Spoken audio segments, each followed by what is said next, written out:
खुलुमबाय बेयो बड'लेण्ड इंखं टेलिभिजन दिनै 27 जुन 2022 समबारखालि सानसेनि बरादखौ नोंथांमोननि खाथियाव लाबोदों आं सदानन्द दैमारिया।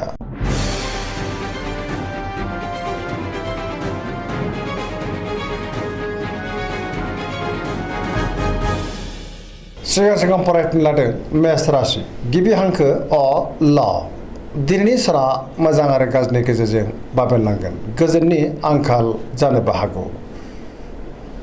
गोसोआव जिंगाया बांगोन गुबुननि थाखाय नाङा फाङा जेंनायाव गोग्लैनांनोबो हागौ। गोसोखौ दिनै जोबोर गुलुं गुजुं मोनगोन मावनो लानाय खामानिखौ मावफुंनो हागोन। देहाया बारा मोजां थानाय नङा जानाय लोंनायाव सांग्रां जानांगोन गोबां रोखोमनि देहायारि जेंनाजों मोगा मोगि जानांनो हागौ। रांखावरियाव मोजां नाथाय अब्लाबो खरसायाबो बांगोन बेफार फालांगियावबो मोजां होनजायो। समाजाव मान मोनगोन न'खरावबो दिनै अनलायनाय फैगोन बहाबा हान्थिनो एबा दावबायनो खाबु मोननो हागौ। लाइमोनफोरा जोबोर रमान्टिक जागोन आरो गावबा गावनि गोसोनि साननायखौ फोरमायलायनोबो हागोन। फरायसाफ्राबो दिनै फरायनायाव गोसो दुंखांगोन आरो मोजां फिथाइ मोनगोन।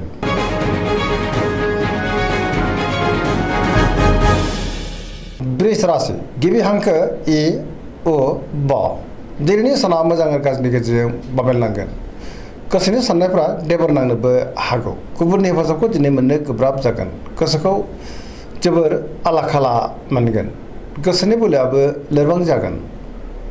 मावनो लानाय खामानिखौ मावफुंनो हागोन। समाजाव मान मोनगोन रांखावरियाव बारा मोजां नङा मोननो गोनांखौ दिनै मोननो गोब्राब जागोन। बेफार फालांगियावबो मोजां नङा बहाबा थाङोब्ला मोजां अब्लाबो नाथाय लामा सामायाव हान्थिनायाव सांग्रां जानांगोन। न'खराव बिसि फिसायनि गेजेराव एना एनिबो फैनो हागौ। देहाया मोजाङैनो थागोन। सेंग्रा सिख्लाफोरा जोबोर आला खाला जागोन बहानिफ्राय हरखाबै गाज्रि खौरांबो फैनो हागौ। फरायसाफ्रा फरायनायाव गोसो दुंखांगोन अब्लाबो नाथाय नेगेटिभ एनार्जिनि गोहोमबो गोग्लैनो हागौ। गोसोनि साननायफ्राबो देबर नांगोन।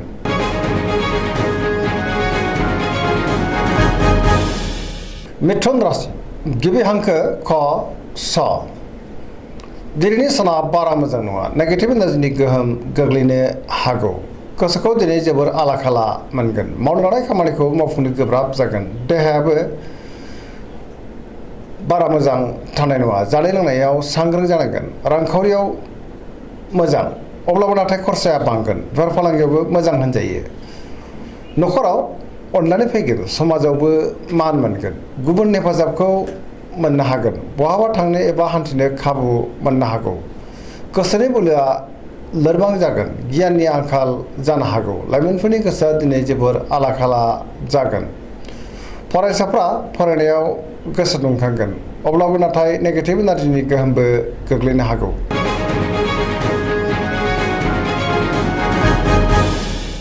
कर्कट राशि गिबि हांखो द ह दिनैनि साना जोबोर मोजां गुबुननि हेफाजाब मोननो हागौ। गोसोखौ जोबोर गोजोननायबो मोनगोन मावनो लानाय खामानिखौ थि समावनो मावफुंनोबो हागोन। रांखावरियाव जोबोर मोजां बेफार फालांगियावबो दिनै जोबोर मोजां मोननो गोनांखौ मोननो हागोन।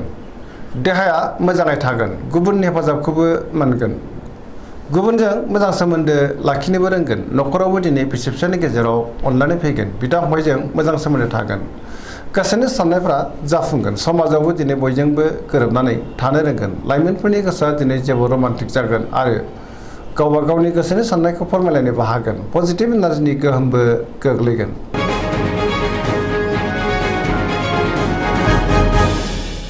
सिंह राशि गिबि हांखो म ट दिनैनि साना जोबोर मोजां समाजाव लोगो लेवा बांगोन बयजोंबो अनजागोन आरो मोजां मोनजागोन। गोसोखौ दिनै जोबोर गोजोननायबो मोनगोन। सोरबा गोजाम लोगोजों बहाबा लोगो मोनज्लायनो हागौ आरो गोसोखौ बांसिन गोजोननाय मोनगोन। मावनो लानाय खामानिखौ थि समावनो मावफुंनो हागोन। गोसोआ दिनै जोबोर रमान्टिक जागोन। रांखावरियाव जोबोर मोजां गोबां धोन आरजिनो हागोन नाथाय अब्लाबो खरसायाबो बांगोन। बेफार फालांगियावबो दिनै जोबोर मोजां होनजायो। न'खरावबो दिनै गोजोनै थागोन। गोसोनि बोलोआ बांगोन समाजावबो मान मोननो हागोन। गुबुननि थाखाय गोबां मोजां खामानि मावनानै होनोबो हागोन। सेंग्रा सिख्लाफ्रा बहानिफ्रायबा मोजां खौरां मोननोबो हागौ। गोसोआ दिनै जोबोर रमान्टिक जागोन।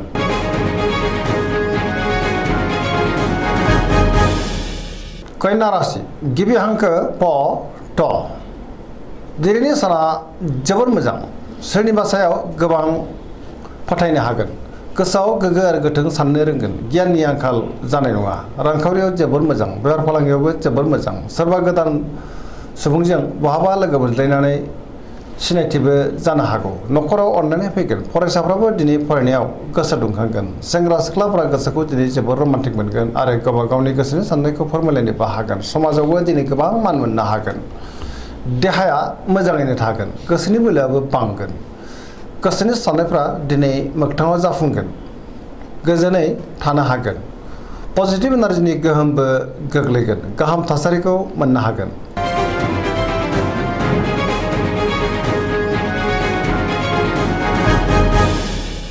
तुला राशि गिबि हांखो र ट दिनैनि साना जोबोर मोजां बहाबा दावबायहैनो बा हान्थिनो खाबुबो मोननो हागौ गोसोखौ दिनै जोबोर गोजोननायबो मोनगोन गोसोनि बोलोआबो बांगोन गोसोनि साननाया मोगथाङाव जाफुंगोन मावनो लानाय खामानिखौ थि समावनो आरो गोरलैयैनो मावफुंनोबो हागोन देहायाबो दिनै मोजाङैनो थागोन गोग्गो आरो गोथों साननो रोंगोन गियाननि आंखाल जानाय नङा रांखावरियाव मोजां बेफार फालांगियावबो मोजां होनजायो न'खराव दिनै बिसि फिसायनि गेजेराव अननानै फैगोन समाजावबो दिनै गोबां मान मोननो हागोन लिरनाय फरायनायाव आखा फाखा जागोन पजिटिभ एनार्जिनि गोहोमबो गोग्लैनो हागौ गोसोनि साननाय आरो लुबैनायफ्रा दिनै मोगथाङाव जाफुंगोन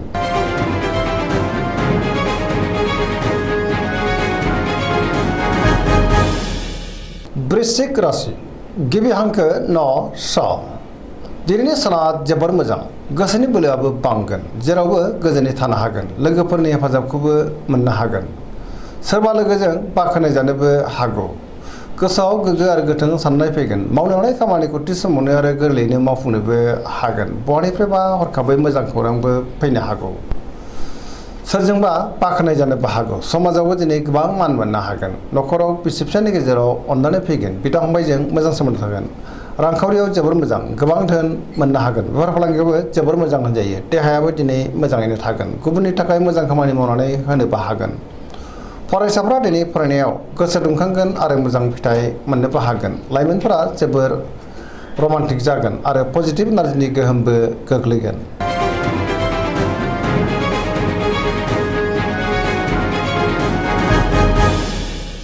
धनु राशि गिबि हांखो ढ फ भ दिनैनि साना बारा मोजां नङा सुथुरा बांनो हागौ सांग्रां जानांगोन गोजोननि आंखाल जानोबो हागौ गुबुननि हेफाजाबखौ दिनै मोननो गोब्राब जागोन गोसोआव नेगेटिभ साननाय फैगोन नेगेटिभ एनार्जिनि गोहोमबो गोग्लैनो हागौ सोरजोंबा एना एनि जानोबो हागौ गोसोनि बोलोआ लोरबां जागोन धोरोमारि बिथिङाव नाथाय गोसो दुंखांनोबो हागौ मावनो लानाय खामानिखौ मावफुंनो हागोन रांखावरियाव मोजां अब्लाबो नाथाय नाङा फाङा खरसायाबो बांगोन बेफार फालांगियाव मोजां होनजायो देहाया बारा मोजां थानाय नङा जानाय लोंनायाव सांग्रां जानांगोन गोबां रोखोमनि देहायारि जेंनाजों मोगा मोगि जानांनोबो हागौ न'खराव दिनै अननानै फैगोन बिमा बिफानि अननाय आरो बोरखौ नाथाय मोननो हागोन गुबुना गाज्रि नोजोर होनोबो हागौ सांग्रां जानाया गाहाम लाइमोनफोरनि गोसोआ दिनै जोबोर आला खालाबो जागोन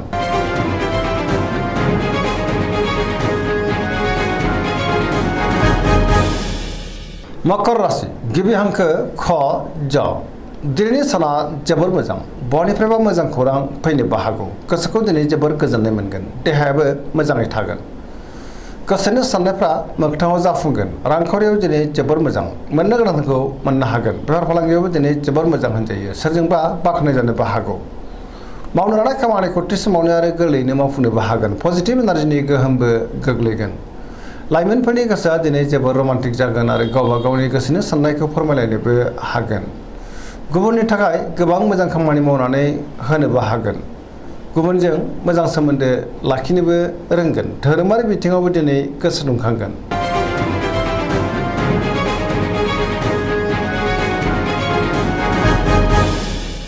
कुम्भ राशि गिबि हांखो ग स दिनैनि साना जोबोर मोजां गोसोनि बोलोआ बांगोन गोसोखौ दिनै जोबोर गोजोननाय मोनगोन मावनो लानाय खामानिखौ थि समावनो आरो गोरलैयैनो मावफुंनोबो हागोन बहानिफ्रायबा दिनै हरखाबै मोजां खौरां फैनोबो हागौ समाजाव गोबां मान मोननो हागोन रांखावरियाव मोजां गोबां धोन आरजिनोबो हागोन आरो आयाबो बांगोन बेफार फालांगियाव जोबोर मोजां होनजायो देहाया दिनै मोजाङैनो थागोन न'खराव बिसि फिसायनि गेजेराव अनलायनाय फैगोन बिदा फंबायजों मोजां सोमोन्दो थागोन गोसोनि साननायफ्रा मोगथाङाव जाफुंगोन सेंग्रा सिख्लाफ्रा दिनै जोबोर रमान्टिक जागोन आरो गावबा गावनि गोसोनि साननायफोरखौ फोरमायलायनोबो हागोन।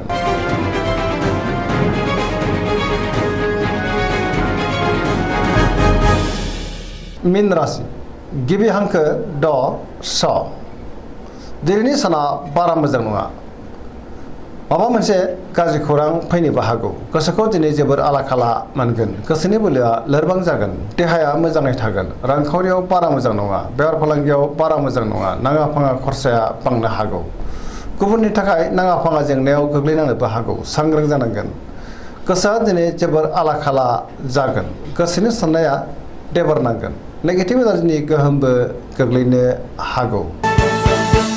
दिनैनि राशि फरायनाया एसेनोसै जोबनायाव बेखौनो खावलायो जाहाथे नोंथांमोना सानफ्रामबो जोंनि बे बड'लेण्ड इंखं टेलिभिजनखौ नायबाय थायो आरो साबस्क्राइब खालामो लोगोसे लाइक खालामो आरो शेयार खालामो एसेनोसै गोजोन्थों।